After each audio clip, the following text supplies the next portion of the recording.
Hi everyone, in front of me I've got ZTE Axon 20 and let me share with you how to show battery percentage on the status bar in this device. So basically if you've got only the battery indicator and if you want to see the percentage, all you have to do is to actually enter the settings and then let me think. And then you have to find the notification and status bar. It should be almost at the very top. And as you can see on the status bar settings, we've got the battery percentage. So let's stop.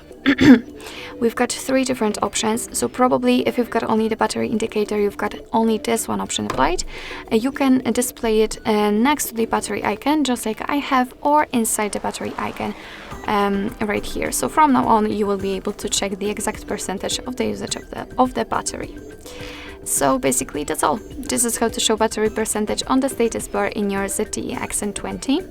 Thank you so much for watching. I hope that this video was helpful, and if it was, please hit the subscribe button and leave the thumbs up.